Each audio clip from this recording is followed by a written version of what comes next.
the layup. Go! The man swatted it away. He crushed it.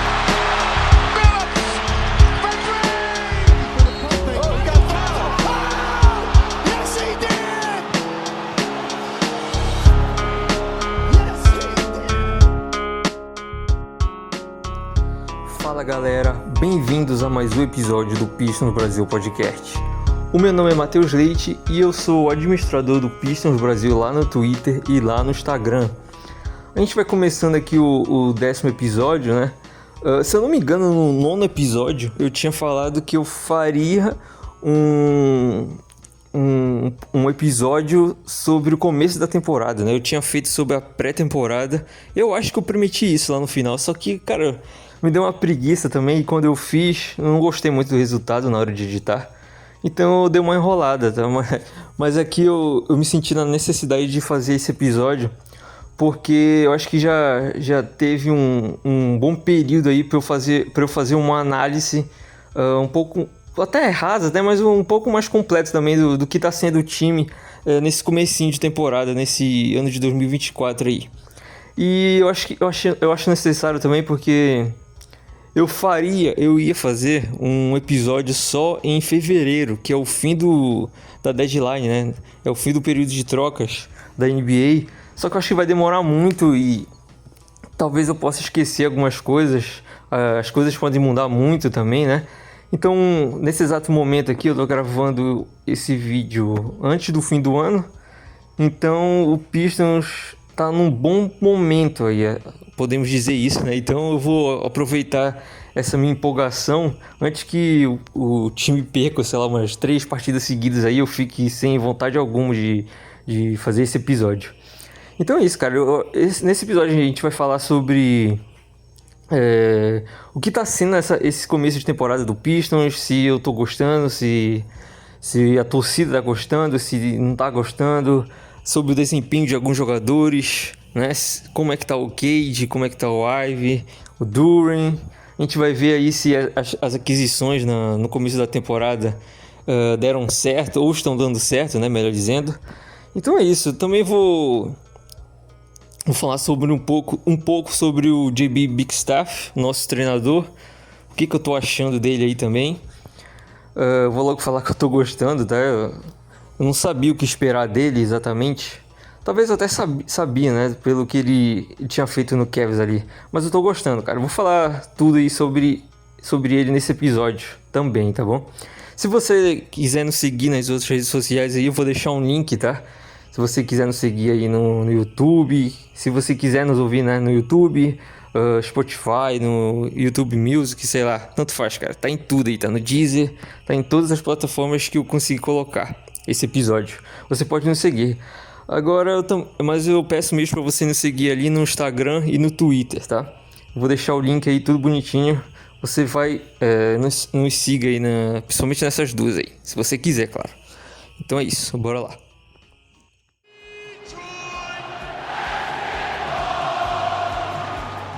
Eu vou iniciar aqui esse episódio falando sobre, melhor dizendo, situando vocês em qual momento a gente tá? Eu tô gravando isso mais precisamente. Eu tinha falado na introdução que eu tava gravando antes do fim do ano, né? Mas eu tô gravando mais precisamente no dia 26 de dezembro. O Pistons nesse momento está numa viagem para a costa oeste, que na maioria das vezes é só surra, né? Que o Pistons toma, historicamente falando, inclusive. Só que a gente tá com 2 vitórias seguidas. E eu tô empolgado e eu aproveitei para fazer esse episódio logo antes que alguma coisa me desanime aí. O Pistons acabou de ganhar do Phoenix Suns e do Los Angeles Lakers, tá? Tudo fora de casa, obviamente. E eu vou começar logo falando sobre as aquisições que Detroit teve nesse começo de temporada, né? Vou dar uma atualizada aqui. O Pistons contratou o Trajan Langdon, isso todo mundo sabe.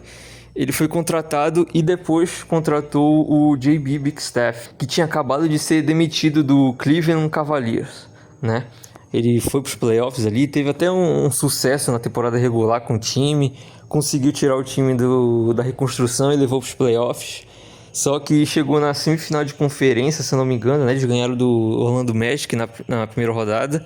chegaram na semifinal de conferência e não foram bem quanto os campeões, né? O Boston Celtics. Só que ele foi demitido, né? Cara, ele não era a minha escolha, né? O meu escolhido era um auxiliar técnico do Jason Kidd no Dallas Mavericks, que eu esqueci o nome dele agora. Ele era o meu favorito para isso, porque ele já tinha sido assistente técnico do Pistons em algum momento ali da era do Dwayne Casey. E eu acho que ele evoluiu bastante ali no Dallas Mavericks. Ele é o principal assistente do time e o time chegou nas finais na temporada passada, né? Então eu tava querendo que ele viesse pro Pistons, só que acabou não acontecendo. E veio o JB Bigstaff aí, que, como eu disse, eu não tava... não era o meu favorito, mas, cara, ele fez esse mesmo processo no Cavs, né? Ele chegou lá, o time tava em reconstrução, não era a melhor coisa do mundo. E ele conseguiu mudar o time de patamar, né? Subiu algumas escadas ali, porque... O time estava numa situação não parecida com a gente na temporada passada, né? Mas estava um pouquinho melhor, mas não estava bom também não, cara. Não dá para falar que estava bom.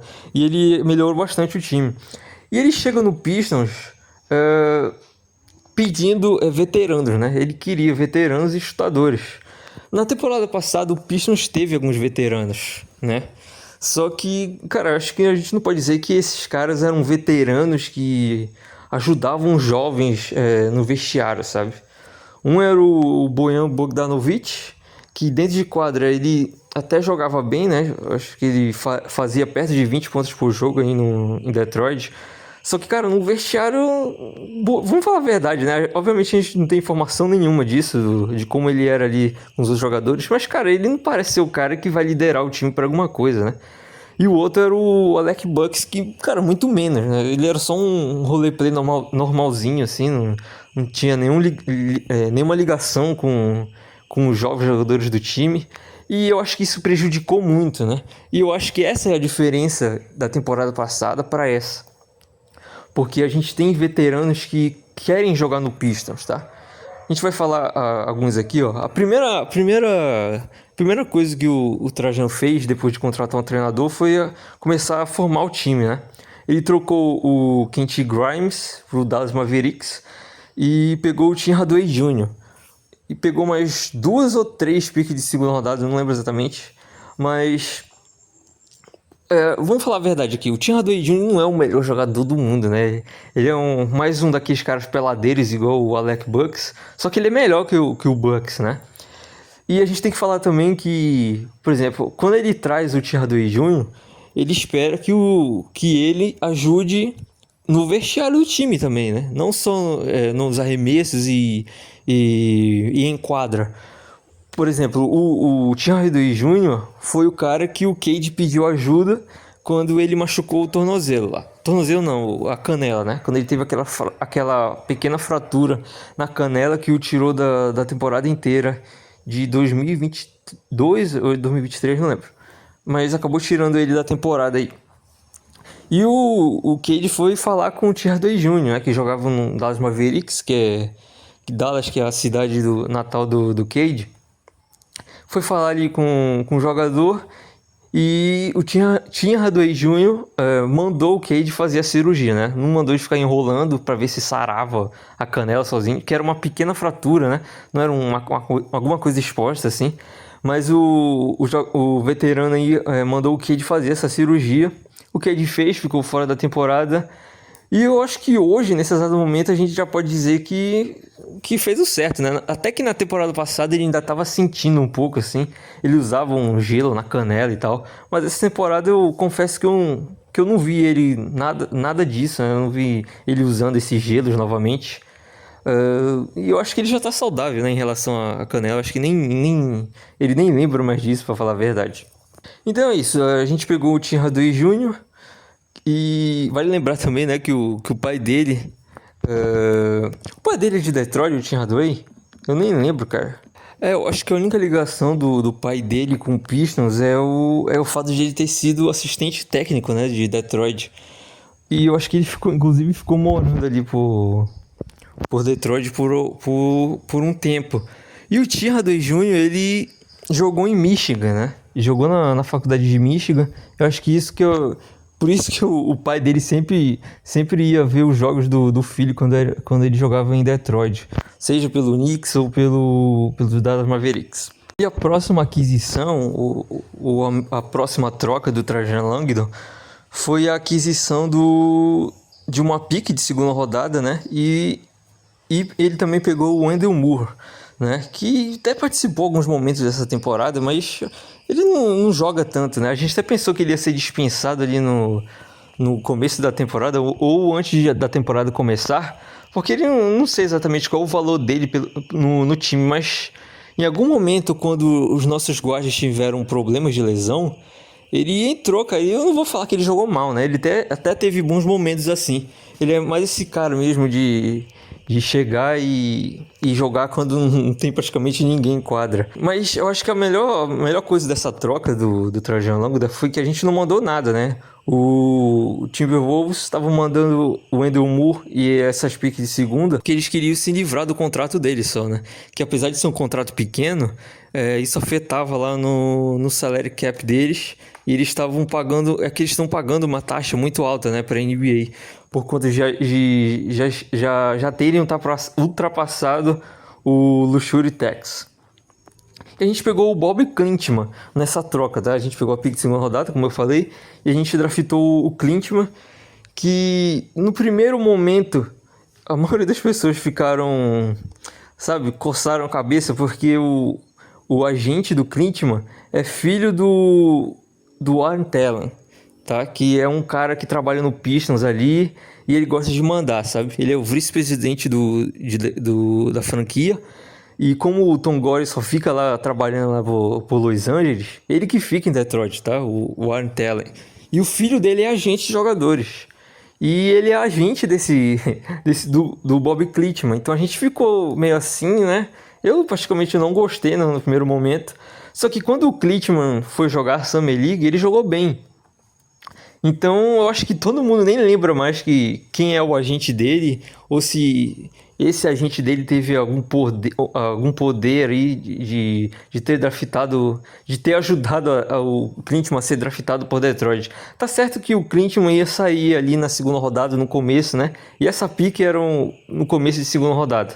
Então ele provavelmente já ia sair por ali, mas ele acabou saindo por Detroit, né? E ele jogou bem na Summer League e ele infelizmente ainda não estreou na NBA até esse exato momento, porque ele teve um problema na panturrilha, né? Que inclusive foi o mesmo problema que o Bojan Bogdanovic teve no começo da temporada passada, que ele só conseguiu jogar ali no meio de dezembro. Inclusive, essa era a minha expectativa, não tinha nenhum cronograma para a volta do Klintman, só que eu usei essa expectativa da volta do Bojan para o Klintman, né? E eles voltaram basicamente no mesmo momento. O Klintman já voltou a treinar, só que ele não estreou ainda, né? E ele vai ter que ganhar essa vaga aí no time, agora que... Mas eu acho meio difícil, tá? Ele ganhar nesse primeiro momento dele conseguir jogar. Mas vamos ver, né? Ele é um cara que eu não acho que vai ser grandes coisas, né? Eu avalio ele como um role play, obviamente. Eu acho que todo mundo avalia ele como isso. Mas, cara, eu espero que seja melhor, por exemplo, que o Isaiah Livers, né? Que era horroroso. E que teve um bom momento ali, eu acho que na temporada dele de calouro. E algum bom momento ali no fim de temporada, de alguma temporada que ele teve aí pelo Pistons, tá? E é isso, cara. Eu espero que ele seja bom. Ele é um chutador, é um ala pivô bem alto. Eu acho que ele tem 2,8 metros, sabe? Às vezes ele fica perto, assim, do Jalen Duren, que tem 2,10 metros, alguma coisa assim, 2,8 metros, 2,10 metros. E ele parece maior, sabe? Então é um cara que ajuda aí na altura, né? O nosso time não é o mais alto do mundo, mas ele pode ajudar a gente nisso. E a próxima aquisição foi o Tobias Harris, que eu sempre fui a favor do Tobias, porque ele é outro veterano que quer jogar em Detroit, né? Ele já tinha jogado pelo Pistons, né? Já tinha ido para os playoffs com o Pistons, inclusive, naquele Pistons de 2016, 2015, 2016, mais ou menos, né? Que tinha o Reggie Jackson, tinha o KCP, tinha o Tobias, tinha o Marcus Morris e o André Drummond, né? Esse era o time que foi para os playoffs e acabou sendo varrido pelo Cleveland Cavaliers, o super time, né, do Cavs naquela época, do LeBron, Kevin Love, Kyrie Irving, etc. O Pistons jogou bem, inclusive, os 4 jogos daquela série e acabou perdendo todos, infelizmente, né? Mas, enfim, o Tobias Harris chegou, eu tava acreditando muito nele, ele ganhou um contrato aí de 50 milhões, mais ou menos, né? Ele vai ganhar aí 25 milhões por temporada, sem nenhuma opção de jogador ou de time. Eu esperava muito, como eu disse, só que ele não tá apresentando tanto até o momento, né? Eu vou até aqui mostrar as estatísticas dele. Ele não tá jogando tão bem assim como... Claro, eu não tava esperando também que ele chegasse e fizesse 20 pontos por jogo, né? Mas, cara, eu tava esperando um pouco mais. Ele só tá com 13 pontos por jogo e 33% de aproveitamento nas bolas de 3. Por exemplo, na temporada passada, pelo Philadelphia 76ers, ele fez 17 pontos por jogo, sabe? Então ele regrediu aqui 4 pontos por jogo. Tá certo que talvez ele, por conta de ele jogar com o Maxey e com o Embiid, ele tinha mais espaço, né? No Pistons ele não tem tanto espaço assim. A maioria das jogadas dele são aquelas jogadas no poste, né? Que ele até consegue bem quando ele cai contra um guard, às vezes. Só que, cara, a maioria dos movimentos, dos arremessos dele são ruins, né? Acabam não caindo ali no poste. Nas bolas de 3 também tá decepcionando bastante. Mas mesmo assim, cara, eu critico muito o Tobias em quadra, mas às vezes ele ainda tem sabe, ele é importante na defesa. Não tô falando que ele prende algum jogador, sabe? Que ele impede que um jogador jogue bem. Só que, cara, eu acho que defensivamente ele ajuda o time em alguns momentos. Por exemplo, um jogador tá infiltrando, ele consegue dar um tapinha na bola, sabe? O jogador não conseguir a bandeja fácil. Eu vi isso acontecendo algumas vezes contra o Lakers, por exemplo, que foi a nossa última partida. Eu vi isso acontecendo, eu acho que ele ajuda na defesa. E obviamente ele ajuda no vestiário, né? Assim como o Tim Hardaway Jr. Ele é um cara que quer estar no Pistons, quer estar na franquia, então ele vai ajudar todo mundo. Ele sabe que nesse momento da carreira dele, ele é aquele veterano que precisa ajudar os jovens. E os jovens gostam dele, né? Então, eu acho que esse é um dos motivos pro Pistons estar bem essa temporada. Claro, bem imaginando que o time teve a pior temporada da história no ano passado. Por exemplo, eu esqueci de dar os números do Tim Hardaway Jr. Ele tá com 10 pontos por jogo só, sabe? Ele tá jogando de titular no Pistons. Ele tá tendo 4 pontos por jogo a menos do que ele teve no Dallas Mavericks na temporada passada. Ele tá chutando um pouquinho melhor de 3, 36%. Eu acho que aí tá bom. Mas, cara, já é muito melhor do que se a gente imaginar aqueles jogadores da temporada passada, sabe? Que eu tô até com medo de pesquisar aqui, que eu não quero nem lembrar do nome desse pessoal, cara. Esse pessoal horrível que jogou na temporada passada pelo Pistons. Ninguém chutava de 3. Por exemplo, eu vou citar alguns aqui. Já tô com a página aberta do Basketball Reference. Metu. Cara, Metu. Monte Morris gordo. O Monte Morris tá no Phoenix Suns agora e emagreceu, cara. Sabe, o Pistons ganhou do Suns esses dias aí, nessa viagem pra Costa Oeste. E o cara tava magro. Na temporada passada ele tava gordo, velho. Sabe? O Jalen Noble, eu nem lembro desse Jalen Noble, se ele jogou. O Muscala se aposentou, né? Até que o Muscala jogou bem no Pistons, mas ele foi trocado depois.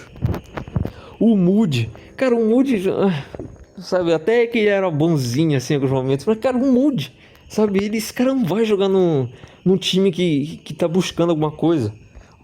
James Wiseman, não, pelo amor de Deus, eu vou sair daqui. Evan Fournier. Nossa, tá me dando dor de cabeça, cara. Quase eu finalizei aqui o episódio agora.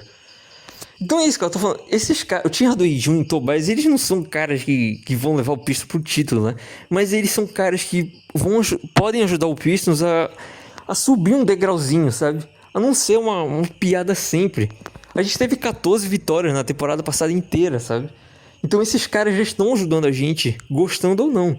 Eu não sou o maior fã deles, mas, cara, atualmente, né? Mas eles estão ajudando o Pistons de alguma forma, todo mundo sabe disso. A torcida, até os torcedores que criticam eles em quadra, eles sabem que esses jogadores são importantes pro time no decorrer de uma temporada longa, né? Que são 82 partidas.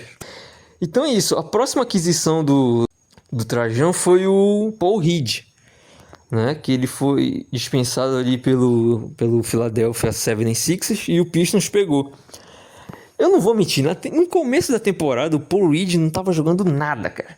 eu criticava bastante ele. Mas agora aconteceu um negócio engraçado, porque o Pistons estava abaixo do piso salarial, né? O Pistons tem que ter um piso, né, na NBA, que é um certo valor. Se você estiver abaixo desse piso, você precisa pagar multas, né? E o Pistons não queria pagar multas, então o Pistons dispensou o Paul Reed, que tinha um contrato de 8 milhões por 2 temporadas. Só que se ele fosse dispensado antes de 15 de janeiro, se eu não me engano, esse contrato não iria valer, né? Não era um contrato garantido. Então o Pistons não pagou nada, dispensou o Paul Reed, que estava contando 8 milhões na folha. Depois contratou um cara da G-League, acho que esse nome dele, McCoy, eu acho. E depois dispensou esse McCoy e depois contratou o Paul Reed de novo, e contratou pelo valor mínimo, né? Que é 3,3 milhões, eu acho, no salário cap. Então, cara, eu não sei explicar exatamente o que aconteceu, eu não vou ficar explicando aqui, né? E vai demorar muito. Então é isso, o Pistons, com esse movimento, conseguiu passar do piso salarial e não precisou pagar multas para a NBA, né? E ao mesmo tempo, agora tem um espaço para fazer algumas trocas, mas isso eu vou falar no decorrer do episódio, tá? Lá pro finalzinho eu vou falar do que pode acontecer com alguns jogadores do Pistons e com o espaço que o Pistons tem no cap. Cara, continuando no Paul Reed, o Paul Reed agora tá jogando bem. O Isaiah Stewart se machucou nos últimos jogos. Não é nada grave, né? Já vai voltar. Mas o Paul Reed aproveitou esse bom momento, inclusive deixando o Duren no banco algumas vezes, cara. Alguns momentos do jogo que era pro Duren estar jogando, numa situação normal, ele tava no banco, porque o Paul Reed tava bem, né? Então é uma coisa interessante. Bora ver aí no decorrer da temporada se ele vai continuar bem. Claro que, como eu disse, é uma temporada longa, né? Tem altos e baixos. Geralmente um jogador normal como o Paul Reed tem mais baixos do que altos. Mas vamos ver. Depois a próxima contratação aí, o próximo movimento do Trajan Langdon. E é o último que eu vou falar também. Depois só tem uns caras, né? Uma coisa ou outra ali. E o último movimento dele, inclusive na temporada, foi quando ele dispensou o Paul Reed, depois contratou de novo.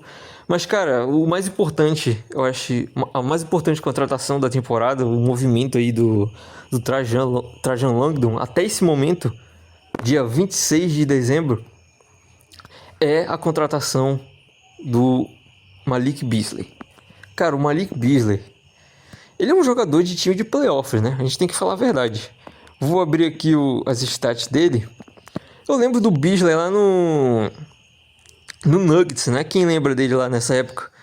Ele era sexto homem lá, ele chegou a ser sexto homem, se eu não me engano, lá no Nuggets. Depois ele foi trocado para Minnesota, depois foi para Utah, depois Lakers, Milwaukee e agora Pistons. Ele já é um cara que tava sendo meio rodado, né? Mas, cara, em Minnesota, ele jogou muito bem. Eu lembro dele em Minnesota, ele teve temporada de 19 pontos por jogo, sabe? Ele foi o jogador do banco com mais bolas de 3 na NBA naquela época. Ele foi para Utah. Utah tava meio que em reconstrução já, né? E ele não jogou tanto assim, não. Jogou poucos jogos. E depois foi trocado pro Lakers, né? No Lakers ele não jogou bem. Nem na temporada regular, nem nos playoffs. E não continuou no time, né? Mas no Bucks ele teve uma boa temporada até, né? Não, tá certo que foi uma temporada decepcionante do Bucks, né? Não do Beasley, no Bucks. Mas uma temporada decepcionante do time no geral. Então, cara, todo mundo saiu manchado ali. E o Beasley, cara, provavelmente, por mais que ele tenha feito seus 11 pontos por jogo aí, jogando de titular no time de playoffs, né? 11 pontos por jogo e chutou 41% em bolas de 3, ele não é o melhor defensor do mundo, né? Ele não é um bom defensor. Então, é muito provável que ele ficaria sem time essa temporada. Isso que é mais bizarro. Cara, o Pistons foi lá e aproveitou e deu 10 milhões pra ele lá. Falou, cara, nos ajude aí no arremesso, porque o Cade tá precisando. E não deu outra, cara. Sim, ele não é o melhor defensor do mundo, né? Falando novamente. Mas, cara, ele tá ajudando demais vindo do banco, tá? Eu acho até que ele deveria estar na briga pelo prêmio de sexto homem. Só que como em Detroit não tem tanta mídia assim, né? Então eu acho que Acho que ele não vai chegar nem no top 3 aí. Mas, cara, ele tá com 16 pontos por jogo vindo do banco. E quando algum jogador machuca, ele entra muito bem, cara. Ele de titular tem 20 pontos por jogo, sabe? Com ótimo aproveitamento. Por exemplo, vindo do banco de titular, né? Todos os jogos dele, ele jogou 30 partidas essa temporada. Ele tá com 41,6% em bolas de 3. Ele arremessa 9,3 bolas por jogo, cara. E ele acerta 4, sabe? É muita coisa. Inclusive, nesse exato momento, ele é vice-líder em bolas de 3 da NBA em geral. Não é só vindo do banco. Ele é vice-líder no geral. Tá uma briga ali pau a pau com o Anthony Edwards. O Anthony Edwards, se eu não me engano, jogou ontem, né, no Natal, e acertou 4 bolas de 3. O Beasley estava empatado com ele. Agora, se o Beasley acertar 4, empata, né? E se acertar 5, vira, obviamente. Mas, cara, é a melhor contratação, sabe? Do Trajan, sem dúvida nenhuma. O melhor movimento dele. E é provavelmente a melhor contratação do Pistons aí na Free Agents desde o Jeremy Grant. E, cara, se não contar o Jeremy Grant, eu realmente não consigo lembrar qual foi a última grande contratação do Pistons, assim. Falando de um jogador que é contratado na Free Agency e ajuda muito o time, né? Durante a temporada. Eu realmente não lembro, vou ter que pensar muito aí. Só o Jeremy Grant mesmo, e tirando ele, cara, eu vou precisar pensar. E para não prolongar o podcast, né, eu não vou pensar tanto assim. Enfim, esses jogadores estão ajudando muito o Pistons, não só dentro de quadra, como o Beasley, mas fora dela, né, no vestiário, com os jovens, ajudando os jovens, como o Tim Hardaway Jr. e o Beasley. Teve a renovação do Fontecchio também, que sim, teve altos e baixos essa temporada, mas eu acho que nesse momento ele até que tá ajudando o time, né, nas bolas de 3. É meio difícil para ele, porque eu vou chegar agora nesse assunto que o Pistons ainda precisa de alguns jogadores, né? Por exemplo, o Pistons precisa de um armador reserva. Eu não sei qual é o objetivo do Trajan Langdon nesse momento, sabe? Mas o Pistons não tem armador, cara, reserva. Na verdade, só tem um armador mesmo no time, que é o Cade. Ele é o único cara que vai entrar em quadro e vai pensar em passar a bola em alguns momentos, sabe? Por exemplo, o Ivy também tem jogos com bastante assistência. Por exemplo, em algum momento dessa temporada eu acho que ele já teve 10 assistências em uma partida, né? Eu acho. Mas, por exemplo, na última ele teve 8. Ele é um cara que sabe passar a bola também, sabe? Mas ele não é um armador. Ele é um cara um combo guard, né? Ele joga mais na 2 ao lado de um armador, que no caso é o Cade. E então, cara, por exemplo, quando o Cade não tá em quadra, a gente só fica com o Ivy. Só que aí meio que complica a vida de outros jogadores, por exemplo, o Fontecchio. O Fontecchio é um cara que precisa chutar a bola. E, cara, basicamente todos os arremessos do Fontecchio são contestados atualmente, porque o Ivy ele não vai conseguir abrir espaço pro Fontecchio chutar livre, né? Mas, cara, quando o Cade tá em quadra, por exemplo, com o Fontecchio acerta as bolinhas dele, sabe? Eu acho que o Pistons precisa de um armador reserva. E acho que o Trajan Langdon já era pra ter contratado algum armador aí, cara, que tá livre no mercado, sabe? Ou até arranjado alguma troca, só que ele preferiu esperar. Na verdade, ele ainda prefere esperar pelo jeito, né? Porque a gente ainda não tem esse armador reserva. A gente tem o Sasser. O problema é que o Sasser é um cara de 1,85 que não é armador, sabe? Ele joga na 2 também. Então é meio complicado, cara. Sabe? Quando o Cade machuca, quando o Ivy machuca, a gente fica numa situação complicada no banco e até mesmo entre os titulares, né? Quando o Cade está descansando. Então, eu acho que esse era o principal movimento no momento, sabe? Só para tapar uma ferida, cara. Para contratar um armador reserva para ajudar o time todo no completo, sabe? Não só alguns jogadores, mas um armador reserva ia ajudar muito. O problema nesse caso eu não sei se isso é uma estratégia do Trajan. Talvez ele queira ver como o Cade e o Ivy se saem carregando o piano por bastante tempo, sabe? Por exemplo, a gente sabe que o Cade tem problemas com erros, né? Com turnovers. E ele continua tendo esses problemas. Só que eu não vou mentir pra vocês, nesses últimos jogos eu acho que ele melhorou bastante em relação a isso, sabe? Certo, sim, tá claro que no fim do jogo ou outro ele começa a cometer muitos erros, né? Eu já vou falar disso ali mais pra frente. Mas, cara, o Cade eu acho que nesse decorrer da temporada, com chutadores do lado dele, e apesar de não ter nenhum outro armador no time, eu acho que ele tá saindo bem, cara, nos últimos jogos, sabe? Eu era um grande crítico dele sobre isso, só que eu acho que ele tá bem, né? E eu acho que nesses últimos jogos também, eu não sei se o time tá começando a pegar uma química maior, porque o JB Bickerstaff não tá mudando o time titular, né? Se tá todo mundo saudável, o time titular vai ser sempre esse: Cade Cunningham, Jaden Ivey, Tim Hardaway Jr., Tobias Harris e Jalen Duren. A gente critica que o Duren não defende ninguém. Já vou falar disso daqui a pouco, né? Mas ele não vai tirar o Duren, por exemplo. Ele tá tentando deixar o time criar uma química. E, cara, eu não vou falar que ele tá errado, né? Não dá pra falar que ele tá errado, porque na temporada passada, o Monty Williams, todo jogo mudava o time. E a gente teve 14 vitórias. Tá certo que a gente não tinha veteranos como hoje. Não tinha o Malik Beasley, que acerta tudo de 3. Só que, cara, mudar o time todo jogo também, isso causa problemas, né? Pra todo mundo. Não só pro cara que entra, mas pra quem já tava lá no time titular. E isso também afeta o banco, né? Porque às vezes tem um cara que é bom no banco e ele tá ajudando o banco e ele vai pro time titular e para de ajudar o banco. Por exemplo, nessa temporada a gente tem um Beasley. Eu acho que numa situação ideal, o Beasley era pra ser titular no lugar do Tim Hardaway Jr. Só que o Beasley ajuda muito o banco, né? A gente já venceu alguns jogos nessa temporada por causa do banco, né? O banco tendo plus-minus positivo e os titulares negativo. Só que a gente ganhou por causa do banco.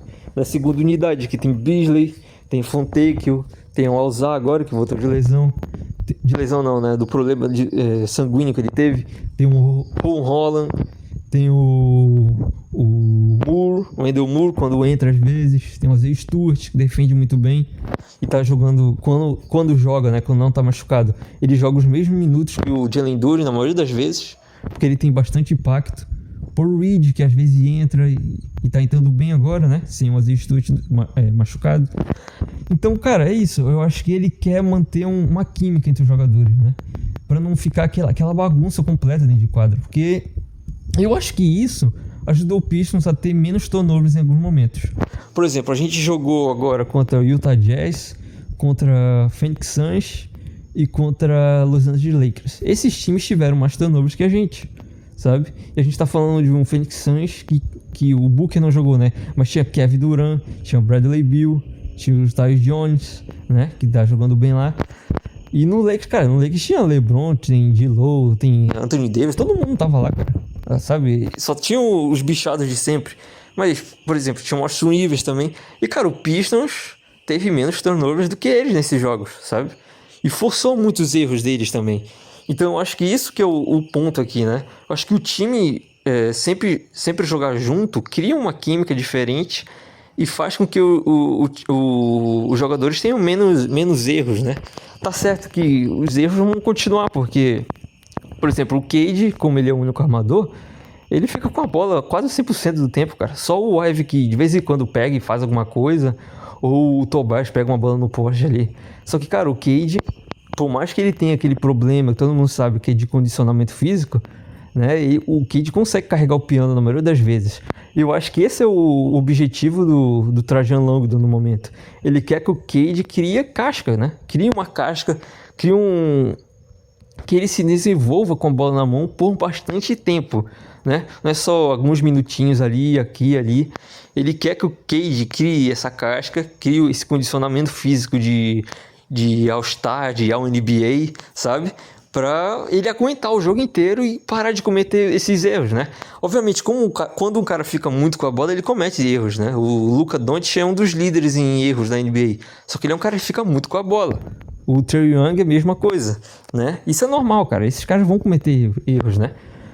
Isso não tem nenhum problema. O problema é cometer, por exemplo, 6 erros por jogo, 7 erros, como o Cade às vezes tem.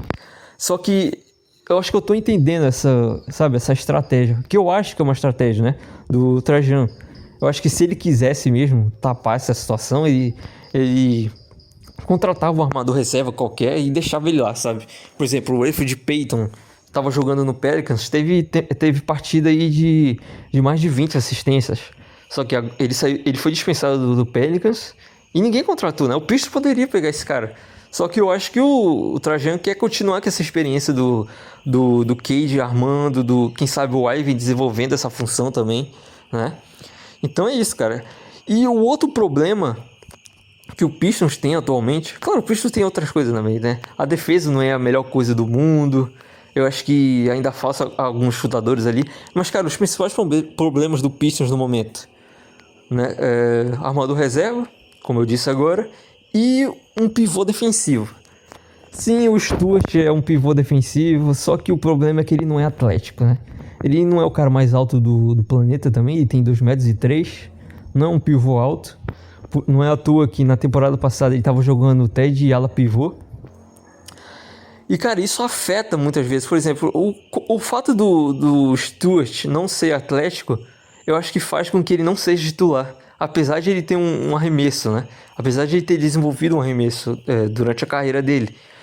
Porque, cara, o Pistons precisa de ponte aérea também, né? O Pistons precisa de que o cara faça uma screen, que corra pro garrafão e pegue uma ponte aérea. Esse é o motivo do Duren ser titular no momento. Ele é um cara mais alto, às vezes ele consegue fechar o garrafão quando ele quer ou quando ele consegue, que ele é muito lento. Sabe, ele consegue fechar o garrafão melhor. Uma vez ou outra, né? Mas eu acho que eu entendo porque essa insistência do Duren como titular no momento. Eu não sei até quando isso vai, porque eu acho que todo mundo sabe disso, inclusive o JB, Bickerstaff, que o Stewart é melhor que ele. Inclusive, até de titular eu acho que seria melhor em algum momento, sabe? Só que, cara, eles continuam insistindo no Duren, claro, também por causa da química. Mas para ver no que acontece, né? Esse é o primeiro ano do Trajan. Eu acho que ele quer ver tudo, sabe? Ele quer ver quais jogadores são importantes para o futuro, qual ele precisa trocar na deadline, né? O que ele precisa fazer. E é isso, cara. A gente precisava desse pivô defensivo. O problema é onde diabos a gente vai achar um pivô defensivo que espace a quadra, né? E seja alto, né? Que seja atlético e não seja pesado na hora de sair do chão, igual o Stewart, por exemplo. Sabe, é muito difícil achar esse cara na liga, né? É muito difícil mesmo. Então, eu acho que eu entendo essa insistência no Duren no momento. Eu acho que esses são os dois principais problemas, cara, que eu não vou falar que são fáceis de resolver, né? Por causa dessa situação eu acho que o armador é fácil, né? Por exemplo, a gente vai chegar no período de trocas agora. Então, talvez o Pistons até consiga alguém. Teve rumores aí que o Pistons tentou pegar o Tyus Jones na Free Agents, mas ele preferiu ir pro Suns, né? Eu acho que até que o Trajan vai tentar em algum momento pegar esse armador reserva, dependendo da situação, né? Se a gente estiver brigando por playoffs ou alguma coisa do tipo, por play-in. Mas então ele vai deixar assim mesmo, né? Continuar esse teste aí, esse teste maluco dele aí com Jaden Ivey e Cade só. E, cara, a situação do pivô é complicada, né? A gente vai ver aí no decorrer da temporada.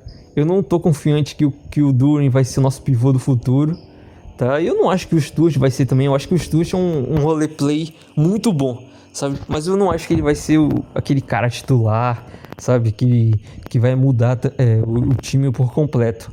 Apesar de ele ter impacto, né? A gente não pode mentir isso. O Stewart é um cara que é impactante na defesa. É isso. Agora eu vou falar sobre o JB Bickerstaff, nosso novo treinador, que tá surpreendendo, cara. Eu nem sei no que criticar ele, sabe? Porque eu acho que o Pistons tá indo o máximo que consegue, né? Nesse atual momento, o Pistons vai jogar hoje de madrugada, mas atualmente o Pistons tem 13 vitórias. Antes do fim de 2024, sabe? Na temporada passada inteira a gente teve 14 vitórias, que é a pior temporada da história do Pistons. E na temporada anterior a essa, a gente teve 17 vitórias, se eu não me engano. Ou seja, antes de virar o ano, né? Só tem 30 partidas na temporada, ainda faltam 52. O Pistons já tem 13 vitórias, sabe? Apesar de ser um recorde negativo, por exemplo, o Kings está com o mesmo recorde que a gente no momento. E eles estão em crise, né? Por isso. Só que as expectativas são diferentes, né, cara? O Pistons acabou de ter a pior temporada da história, né? E 13 vitórias é muito. Então eu acho que ele tá fazendo o máximo que ele consegue, sabe? os estilos dele, eu acho que ele tem boas jogadas, assim, quando ele pede um tempo, sabe? Em alguns momentos o Pistons teve oportunidades para virar o jogo ou empatar em 2024 agora com ele. Por exemplo, no jogo em que a gente ganhou do Miami Heat, o primeiro jogo na Copa NBA. Tava empate, né? Se eu não me engano. Não, o Pistons estava perdendo por 2 pontos. Aí o JB chamou um timeout e o Pistons tinha a última bola da partida, faltando, cara, 1 segundo, eu acho, talvez menos, eu não lembro. Mas basicamente faltava isso, 1 segundo. E a jogada foi uma linda jogada de... Alguém fez uma screen ali e o Duren saiu sozinho no garrafão. E se eu não me engano, o Cade jogou uma ponte aérea lá de fora da quadra, né? Que era a saída de bola. Ele jogou uma ponte aérea pro Duren, que o Duren fez a enterrada, né? Empatou o jogo. E nessa situação, inclusive, o treinador do Miami Heat pediu um timeout sem ter, né? Então, ele tomou uma falta técnica e o Beasley, se eu não me engano, foi lá e cobrou o lance livre e o Pistons ganhou esse jogo. Também teve uma jogada muito parecida que o Pistons fez contra o Milwaukee Bucks, que foi o Ron Holland, né? Que o Holland acabou errando a cesta, só que teve uma falta do Giannis. A gente ia ganhar esse jogo, só tinha que acertar um lance livre, sabe? Era o último lance do jogo, cara. E o Holland errou os 2. Enfim, mas a jogada foi boa, né? Teve outras jogadas também, por exemplo, algumas jogadas que a gente nem lembra, que é em fim de quartos, né? Ele geralmente coloca o Cade no fim dos quartos pro Cade chutar, né? Obviamente a chance do Cade acertar é maior do que de qualquer outro jogador do Pistons, eu acho que além do Beasley, né? Por exemplo. Mas, cara, a chance de um time fazer a cesta com o melhor jogador em quadra é muito maior, né? Então, cara, é a última jogada, não tem problema nenhum. Coloco os melhores jogadores em quadra e terminou, acertou, errou a cesta, tanto faz. Acabou o quarto, vai todo mundo pro banco de novo. Inicia o outro quarto com o outro time, não precisa continuar com eles, né? Não tem problema nenhum fazer isso. O Casey não fazia isso, o Monty Williams não fazia isso. E, cara, é uma coisa simples, sabe? Que ajuda muito o time, assim, no decorrer da partida. Eu acho que outra coisa boa dele também... a rotação, cara, eu não vou mentir, eu acho que eu tô gostando dessa rotação do JB Bickerstaff. Como ele só tá jogando com Cade e Ive, ele costuma jogar com Cade um certo período ali do primeiro tempo, ou do primeiro quarto, depois deixa o Ive sozinho, né? Tira o Ive rápido e deixa o Ive ali no começo do segundo quarto. Depois nos 3 minutos ou 4, o Cade entra de novo e fica até o final, sabe? Aí o Ive sai, descansa um pouquinho e entra de novo e termina um quarto juntos, entendeu? Terceiro quarto, o Cade joga, claro, numa situação normal, né? Que ninguém tá pendurado por faltas. O Cade joga o terceiro quarto inteiro, o Cade joga uns 8 minutos do terceiro quarto e o Ive continua em quadra, né? O Ive até que pode sair um momento ou outro, mas geralmente ele continua em quadra. Joga o terceiro quarto inteiro. Aí no último período, no último quarto, o Cade entra. O Cade entra. Uma vez ou outra o Cade joga o quarto inteiro. Só que ele não aguenta ainda, né? Esse é o problema. Então o Cade joga até faltar uns 5 minutos pro fim. Aí o Cade descansa 1 minuto ou 2 minutos, dependendo da situação do jogo. Aí o Cade volta, entendeu? Tá certo que muita gente reclama ainda dessa estratégia que ele faz com o Cade, né? No último quarto. Só que eu acho que é a estratégia correta, cara. Eu acho que tem que começar com o Cade, na minha opinião, né? Talvez outras pessoas tenham outras opiniões. Mas eu acho que é o ideal nesse momento. Porque como o Cade ainda não é aquele cara que aguenta jogar o último quarto inteiro, sabe? Até porque ele participa muito do jogo, né? Ele não é aquele cara que só fica na zona morta, parado. Então ele precisa descansar um pouquinho, sabe? Eu sei que às vezes ele volta gelado, mas eu não acho que o problema seja esse. O jogo aperta, né? E o Cade tem problemas ainda nessa situação. Já vou falar sobre isso daqui a pouco. Não só sobre ele, né? Sobre o time todo, inclusive. Mas, cara, ele descansar uns 2 minutos ali no último quarto, quando tá faltando uns 6, 5 minutos, eu acho importante, cara, sabe? Pedir. Porque a gente já testou ele jogando o último quarto inteiro e, cara, chega um momento que ele não consegue mais fazer nada no jogo, sabe? Porque o Ive também não é às vezes não tá jogando bem, o Ive é inconsistente. E quando o Ive não tá bem, fica tudo nas costas do Cade. Então é difícil, cara, sabe? É complicado. Eu tô gostando do JB. O que vocês estão achando aí, hein? Deixa aí nos comentários que eu quero saber também a opinião de vocês. Geralmente a gente só dá pra saber a opinião da torcida do Pistons no Brasil lá no Twitter, que o pessoal comenta mais, né? No Instagram não comenta muito ainda, porque tem poucos seguidores ainda, que eu comecei de novo, tá? Eu tinha excluído a página do Instagram porque eu não tava usando, mas eu comecei de novo, tá? Eu criei uma nova conta. E o pessoal não comenta ainda, né? O pessoal não participa ainda. Mas no Instagram, obviamente, o engajamento é bom. E no grupo, né, do Pistons, dá pra saber a opinião da galera também. Queria saber a opinião aí do pessoal sobre o nosso treinador, do que eles estão achando aí dele nessa temporada. Cara, eu acho que a última coisa que eu tenho que falar sobre o time em si, nesse começo, é o fim dos jogos, tá? O time tá jogando muito bem, sabe? 13 vitórias. Eu acho que nos últimos jogos o time tá forçando muitos turnovers do adversário e tá com um fast break, né? Um contra-ataque bem rápido. Eu acho que Detroit está aproveitando isso. Só que o fim dos jogos ainda é muito complicado, né? Eu não vou ficar expandindo muito essa conversa, porque todo mundo já sabe, né?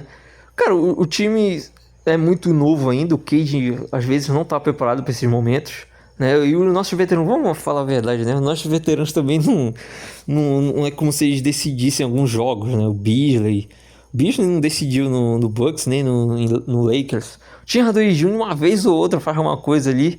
E o Tobias nunca decidiu lugar nenhum na vida, né? Mesmo quando ele jogava bem. Ele não é esse cara que vai decidir os jogos.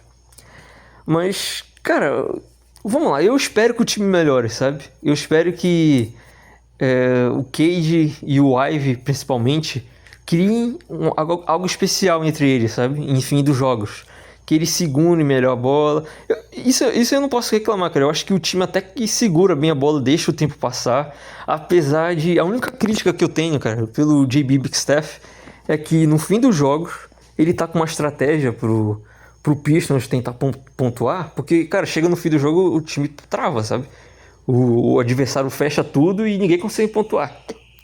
Então ele tá com uma estratégia do time pontuar antes de passar o tempo, sabe? Por exemplo, o time geralmente gasta 20, 22 segundos, né? Quando ele tá ali no final e tá ganhando o jogo. Quer gastar o relógio inteiro. Só que o Pistons, cara, às vezes gasta 15, às vezes 10 segundos, sabe? Porque encontra alguém livre. Eu entendi essa estratégia, só que eu acho que é perigoso, cara. Eu ainda prefiro que o time continue controlando o relógio melhor, deixar passar o tempo. Porque eles são muito jovens ainda, sabe? É meio difícil. Por exemplo, o Pistons fez isso contra o Lakers e quase dá ruim, sabe? O time tava ganhando por 11 pontos até faltar, sei lá, 2 minutos e meio. Cara, e o jogo chegou numa última posse, sabe? Teve uma bola de 3 que se o LeBron James tivesse acertado, teria empatado o jogo e levado pra prorrogação. Ele teve essa oportunidade, inclusive ele tava livre. Só que ele errou, sabe? É uma estratégia que eu não gosto muito do JB, mas eu entendo o que ele tá tentando fazer, né? Porque o time fica realmente travado. E, cara, eu não sei nem o que falar sobre isso. Eu não sei o que precisa fazer pro time melhorar nisso. Eu acho que o fato dessa equipe ter muitos jogadores da temporada passada que, cara, eles não estão acostumados a fechar jogos, sabe? Era uma mentalidade perdedora. Ninguém ali fechava jogos. Nunca fecharam jogos em nenhum momento. Nem o Cade, cara. O time teve 14 vitórias, gente. Em 82 possíveis. A pior temporada da história de uma franquia tricampeã da NBA, sabe? Esses caras não estavam aprendendo nada no passado. Foi um ano jogado no lixo, sabe? E eu acho que o JB tá mudando isso, né? Com esses veteranos aí que chegaram. Que eu já citei eles 500 vezes hoje. E, cara, é só o tempo, né? Não tem o que falar, é só o tempo que vai fazer com que esses jogadores fechem melhor os jogos. Eu acho que isso acontece com todo time jovem, né? Não é uma coisa especial do Pistons, sabe? Todos os times que tiveram jovens em algum momento, eles tinham dificuldades em fechar partidas. Eu acho que só o tempo pode resolver essa situação atualmente, tá? Não tem muito o que fazer, não.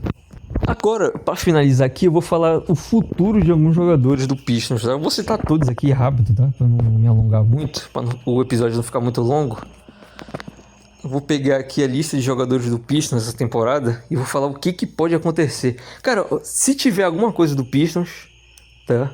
Falando logo aqui, rápido. Vai ser o Pistons como uma terceira equipe, sabe? Não sei nem se o Pistons vai ser um vendedor essa temporada na deadline. Eu não sei se o Pistons vai querer trocar o Tim Hardaway, o Tobias e o Beasley. Não sei. Dependendo das ofertas, é claro, né? Das propostas. Se tiver uma pique de primeira rodada, já faz o Trajão pensar melhor. Mas eu acho que não vai ter, cara, sabe? As informações atualmente são que, cara, o Pistons é basicamente o único time que vai conseguir ser a terceira equipe numa troca, sabe? Por exemplo, os times querem bater salário, mas não querem receber tal jogador. Então vem esse cara pra cá, sabe? Por exemplo, estavam num boato agora que poderia ter uma troca do Jimmy Butler. O Butler não veio pro Pistons, obviamente, né? Mas o Butler ia para algum time e o Pistons ia ser um terceiro time na troca, para viabilizar a troca melhor, certo? Por exemplo, o Michael Porter Jr. pelo Zach LaVine. O Nuggets queria mandar mais alguém. Algum contrato ruim que eles têm lá, alguma coisa, não sei. Alguma pique. E o Pistons vai estar na espera, cara, sabe? O Pistons vai ser esse time na deadline. Eu não acho que o time vai ser vendedor e nem comprador. Eu acho que vai ficar ali no meio, sabe? O Pistons vai ser um intermediário na maioria das trocas aí. Não tô falando que o Pistons vai fazer 50 trocas, né? Nesse fim do período de trocas em fevereiro. Mas eu acho que a gente vai participar de uma ou duas no máximo, cara. Sabe? Vai ser uma coisinha ou outra ali do Pistons recebendo jogadores, sabe? Até tá assim, Detroit pode mandar um Pereba ou outra, mas não vai ser uma coisa que vai pesar muito, sabe? Eu acho que a gente vai ficar nesse meio termo ali do time. Vamos lá, Beasley. Vai ser trocado o Beasley? Cara, se mandarem uma pique de primeira rodada, dependendo da onde, eu acho que... Sabe? Não sei, cara. Talvez sim. Porque o Beasley só tem 1 ano de contrato. O Pistons vai ter que renovar com ele. E nunca se sabe. Ele pode ficar ruim na temporada que vem, né? Ele não é um cara velho. Eu acho que ele tem 28 anos, se eu não me engano. Mas, cara... sabe? Se a proposta for boa, sim. Agora, se o cara vier com 2 piques de segunda rodada... Não, vai pra casa do chapéu, meu irmão. Não quero nem... Eu nem atenderia a ligação, sinceramente. O cara mandou no zap ali... Tu troca o Beasley por 2 de segunda? Bloqueio na hora no WhatsApp, velho. Quero nem saber. Ron Holland não vai ser trocado, né? Calouro, acabou de ser draftado. Tobias vai ser trocado? Cara, eu acho que não, sabe? Porque, por mais que o contrato dele seja de 25 milhões, talvez ali algum time queira se livrar de um contrato muito grande e prefira ficar com o do Tobias, que é só de 2 anos, sabe? Algum time vai querer fazer isso? Eu acho que não, cara. Eu acho que o Tobias vai continuar indo no Pistons por pelo menos até a temporada que vem. Que ele vai ter um contrato expirante. Aí sim, eu acho que vão ter alguns times querendo o Tobias, dependendo da situação. Fontecchio vai ser trocado. Eu acho que o Fontecchio é aquele cara que pode ser uma moeda de troca, sabe? Ele pode ser envolvido em algum pacote por causa do salário dele, que é de 8 milhões apenas. Sabe? É um bom contrato para ele ser trocado. Eu acho que é isso. J.D. Ivey trocado? Não vai ser trocado. Tim Hardaway Jr.? Cara, nos 3 veteranos, Beasley, Tim Hardaway Jr. e Tobias, eu acho que o Tim Hardaway Jr. é o cara que mais tem chance de ser trocado, cara. Eu acho que ele é o patinho feio entre os 3, sabe? Apesar dele ser o segundo que o melhor chuta de 3, eu acho que ele é o cara que pode ser trocado, sabe? Eu acho por causa do contrato dele que é expirante. Se eu não me engano é 19 milhões e ele tá no último ano de contrato. Então, algum time que queira mandar algum cara que tenha 2, 3 anos de contrato, sabe? Um contrato que eles não querem mais, eles querem se livrar disso, eles podem querer o Tim Hardaway Jr. na troca, né? Obviamente eles vão mandar uma pique, seja, sei lá, 3 de segunda ou 1 de primeira, não importa, eles vão mandar alguma coisa para ficar com esse salário do Tim Hardaway Jr. Mas enfim, eu acho que entre os veteranos ele é o que mais tem chance de ser trocado. Jalen Duren trocado? Não acho que é difícil. Isaiah Stewart? Cara, o Isaiah Stewart é um cara que... Rapaz, eu acho que ele tem chance, viu? Se eu fosse chutar, 30 a 40% de chance de ser trocado. Porque ele é um cara que os times querem muito, cara. Sabe? Eu não sei qual vai ser a proposta dos times pra ele. Mas ele é um cara jovem, que tem um bom contrato e é promissor. Ele só tem 23 anos e tem, sei lá, 5 anos de NBA, cara. Sabe? Ele é um cara muito novo, tem muito a evoluir ainda. E é um ótimo defensor. É um defensor que a gente sabe, que quem assiste os jogos do Pistons sabe que ele é nível all defense, né? Seja primeiro ou segundo time, não importa. Ele tem esse nível de melhores defensores da NBA.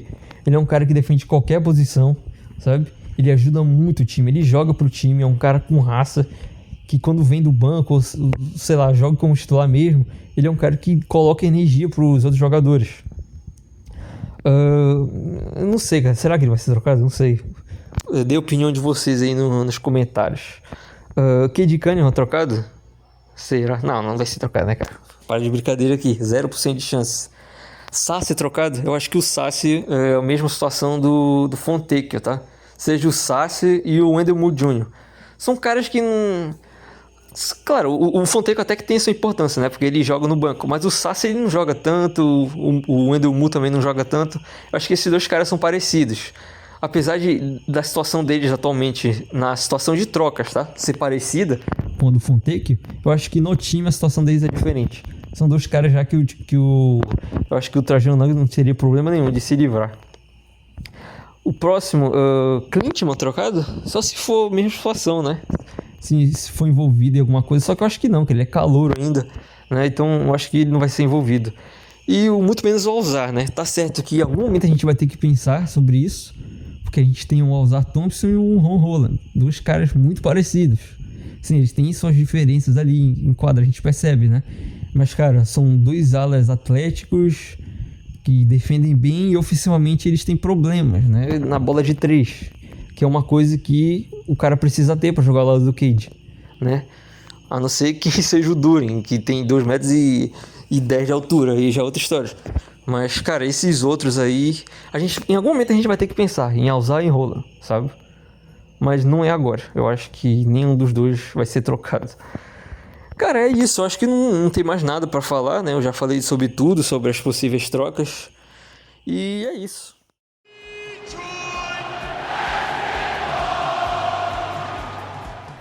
Valeu, galera, por nos escutar nesse 10º episódio do Pistons Brasil Podcast.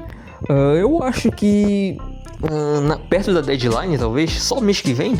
Cara, eu não sei, em algum momento vai ter um episódio, talvez eu chame alguém pra participar também.